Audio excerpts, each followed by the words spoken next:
Idol, chorus, harmony, lyric, melody, poetry, rhythm, orchestra, symphony, tone, chord, choreography.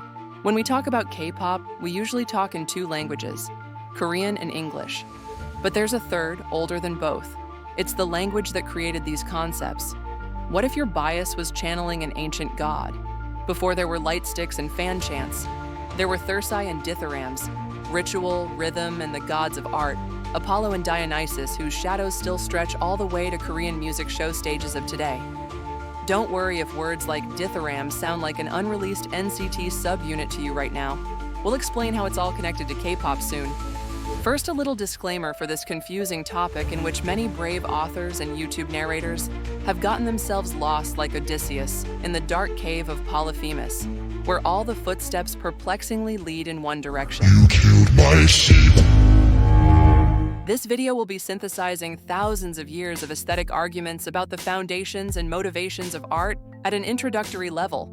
We want to give a broad understanding of what BTS means when they release a song called Dionysus, all the while keeping the music theory and pedantic etymological zeal to a minimum. With minds brighter than ours having perished describing this Periclean cultural labyrinth, we ask Apollo for clarity and Dionysus for charm. With that out of the way, let's get to the basics.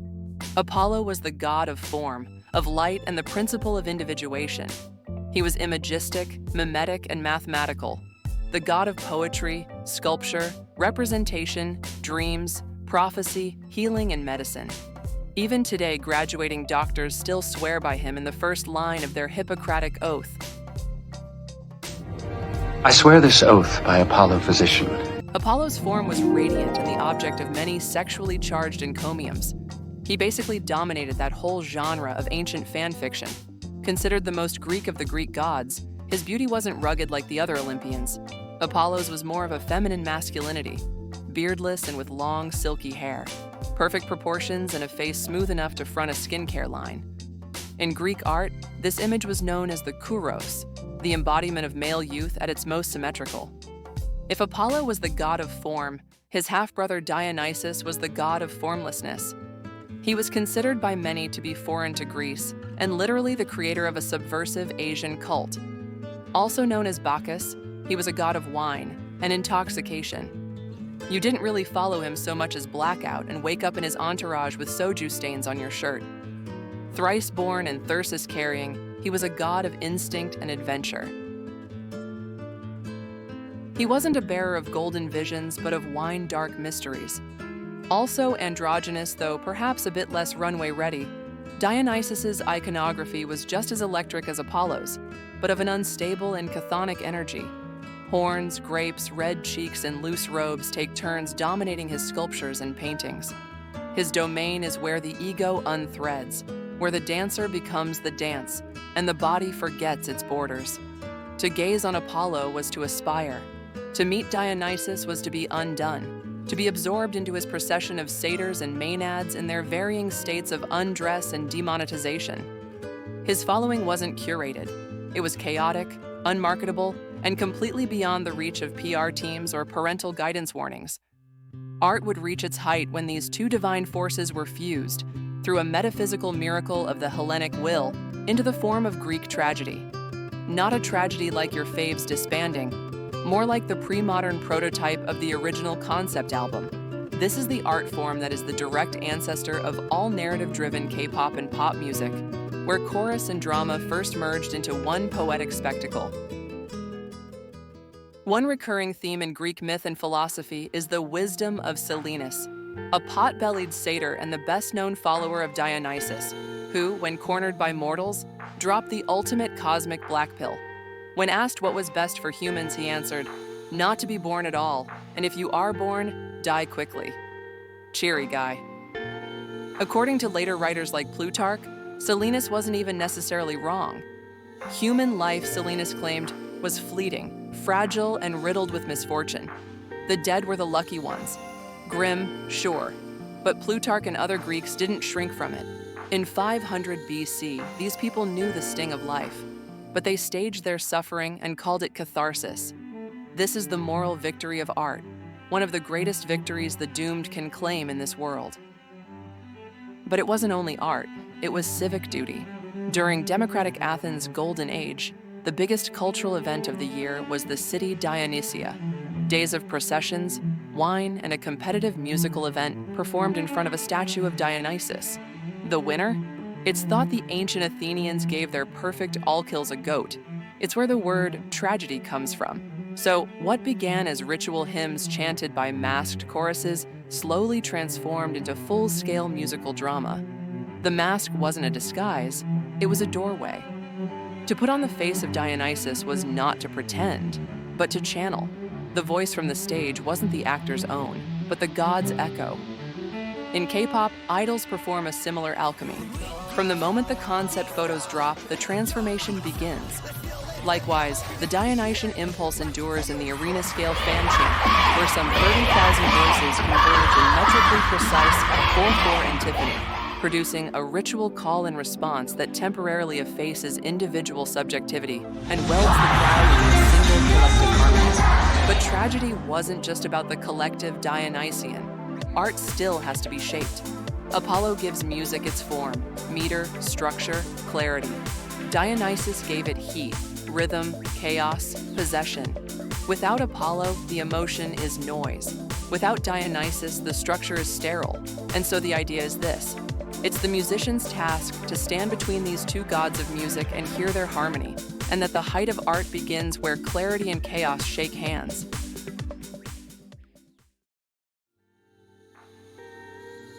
According to the ancients, it was Apollo alone among the immortals who understood the will of Zeus. He alone that understood the fabric of reality. His 9 muses represented the full curriculum of human arts and sciences, from epic poetry to celestial mechanics. That's why when the greatest scholars alive were assembled together under a single roof, the establishment was called a museon, an ancient cultural multiplex not unlike what we think about when we hear idol training center, part library, part stage, part art hall. The most iconic, containing a section called the Library of Alexandria, became the blueprint for what we now call a museum.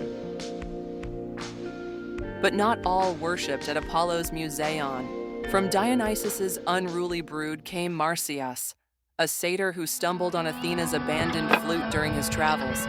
He masters it, and emboldened, he challenges Apollo to a contest of musical skill. Marsyas is no Nugu. He has at least partial divine ancestry as a nature spirit, and he's a natural on the flute too. But he plays with the unrefined passion typical of a Dionysian.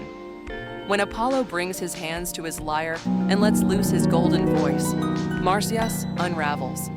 As punishment for his hubris, for thinking raw emotion could ever surpass divinely ordained skill and OG Olympian training, Marsyas is flayed alive, and while some later writers think this just means he was defrocked of his animal skins and sent into the woods, naked, most artistic interpretations of the event are in fact disturbingly literal. One lesson was clear: unshaped emotion without discipline is hubris.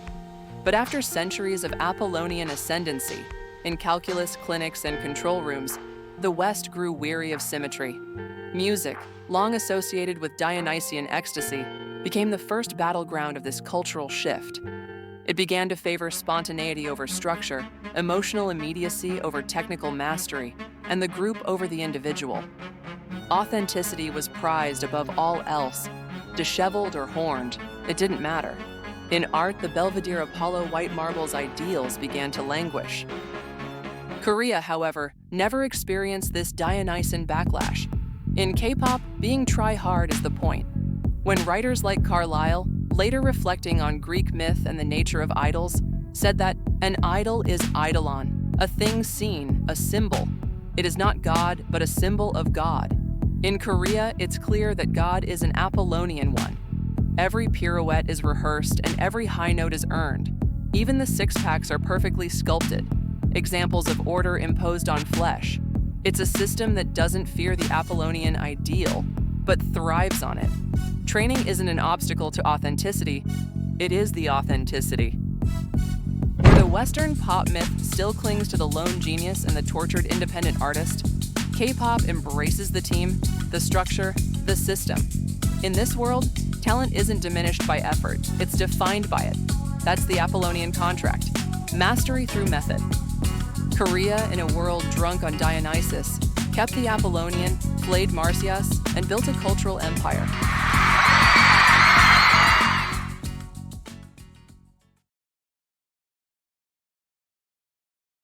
But Dionysus can't stay buried forever. He's the god of rebirth for a reason. Before he ever made it big in his hometown in Greece, Dionysus went on an eastern tour throughout faraway lands like India and Asia. His cult spread like wildfire across the ancient world. In a way, you could argue Dionysus had the first truly global music fandom. BTS's rise echoed the mythic arc of the outsider god whose presence demands recognition. Coming from a small company outside the big three, JYP, SM, and YG, they were initially dismissed by Korea.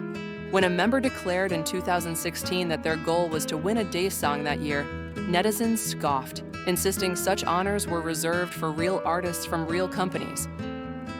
And so it wasn't in Korea but abroad, in places like Southeast Asia and the United States, where BTS was first embraced as something extraordinary, even by K-pop's high standards, through the power of their music, stripping away the usual idol masks and even radical social media strategies.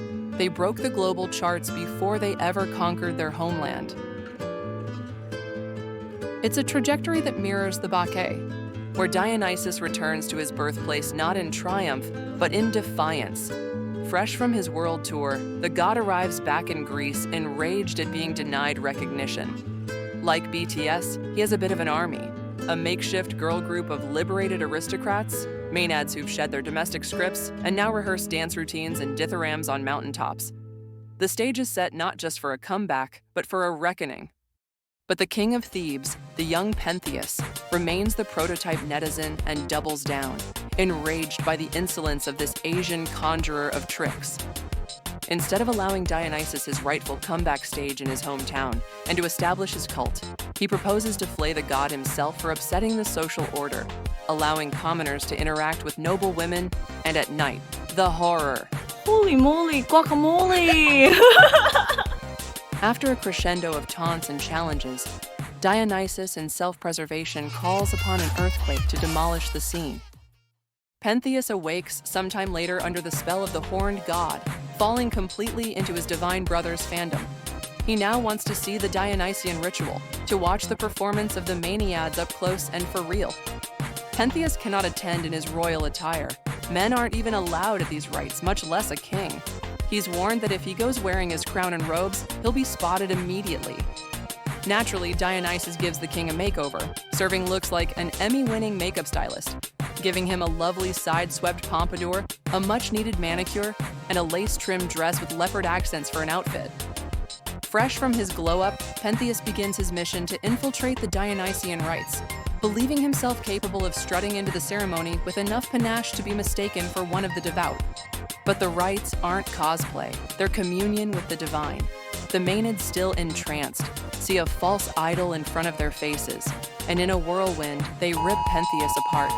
It was a brutal reversal of power, from voyeur to victim, from ruler to raw meat. BTS didn't need violence to make their point, but they dismantled the narrative the same way. Songs like Fake Love, Not Today, and Mic Drop didn't just call out doubters. They destroyed the old system and the rules of who gets to win. Listen closely to the lyrics, reborn again as an artist. Whether I'm an idol or an artist, does it really matter? The lyrics unleash asparagmos on stale hierarchies, shredding the binary that one must choose between idol or artist. All the while, the same critics and netizens who once dismissed them now hand them trophies and pretend they were cheering the whole time. Pentheus was torn apart by a ritual he didn't understand, undone not by weapons, but by what he refused to see. Because this is what happens when the gods return. The Apollonian builds the stage, the Dionysian sets it on fire. And the best of K-pop? It's not one or the other. The songs that raise your arm hairs and make you hit replay again and again are the ones where both gods are present and in harmony. As it was said to be Apollo himself, to have put the sundered pieces of Dionysus back together so he could be born again. We need both gods in a brother's bond in order to give us the best of music.